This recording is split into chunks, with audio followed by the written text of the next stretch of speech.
My name is Claire, and this is the story of how I crossed a line I can never uncross. I was 38 years old, the wife of Daniel Hart, a powerful man nearly 20 years my senior. To the world we were perfect. I was the elegant wife, polished and poised at every charity dinner, every business gala. Daniel was successful, disciplined, a man who could bend entire boardrooms to his will. To him, I was the final jewel in his carefully curated life, the beautiful wife who completed the picture. But beneath that glossy exterior was a silence that gnawed at me. Daniel was a good man, yes, but in the way a distant king is good to his subjects. He provided, he protected, but he didn't truly see me. His life belonged to his empire. My life became an echo chamber of waiting, smiling, pretending. Our passion dwindled to politeness. His kiss on my cheek in the mornings, his sleeping body beside me at night. Some nights, I would stand in front of the mirror in our marble bathroom, staring at the reflection of a woman I could barely recognize. Was I still beautiful? Did my eyes still hold fire? Or had I become another lifeless ornament in a mansion filled with them? I was in my prime, but inside I felt like I was fading. Then he returned. Ethan. Daniel's son from his first marriage. 23 years old, fresh from college, moving back into the house while he figured out his next steps. I remembered him as a lanky teenager during Christmases past. But the man who walked through our front door was not the boy I remembered. He was tall, lean, and carried himself with a quiet, dangerous confidence. His jaw was sharp, his smile disarming. But it was his eyes that unsettled me most. Warm, brown, familiar like his father's, but with a boldness Daniel's never had. When Ethan looked at me, it wasn't as a stepson should. It wasn't familial or polite. His gaze lingered, searching, peeling back layers as if he could see the hidden hunger I buried deep inside. First, I told myself it was nothing. I was lonely. My mind was playing tricks on me. I was a respectable woman, Daniel's wife. But one evening, when Daniel was away on another business trip, everything changed. The house was too quiet. The emptiness pressed in from every side.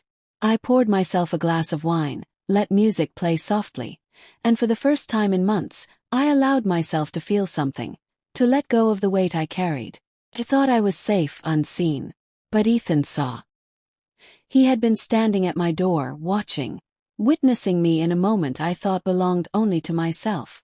The next morning on the kitchen island I found a note. My heart stuttered as I unfolded it. In his bold handwriting it read, "You were beautiful last night." I didn't mean to watch, but I couldn't look away. Felt sick.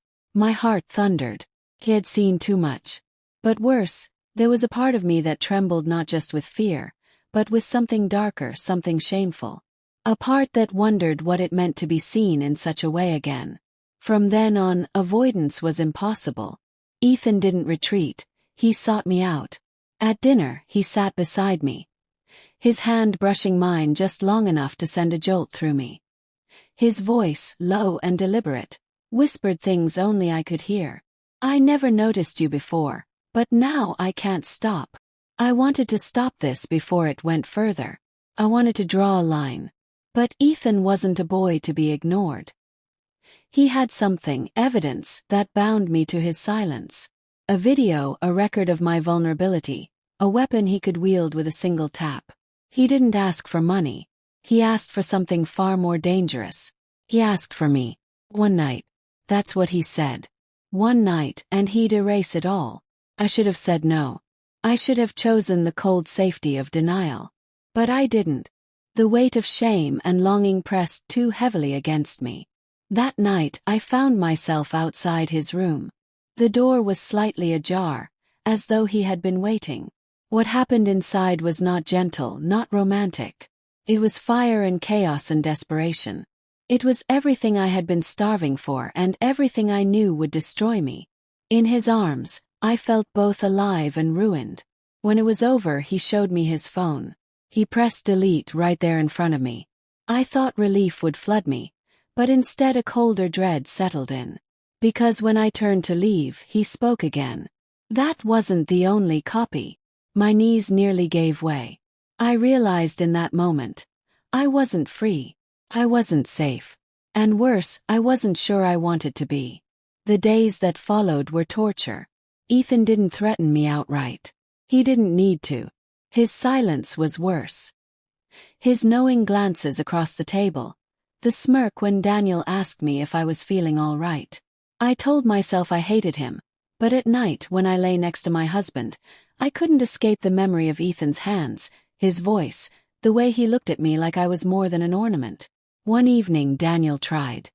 He lit candles, poured wine, put on our favorite music from when we first fell in love.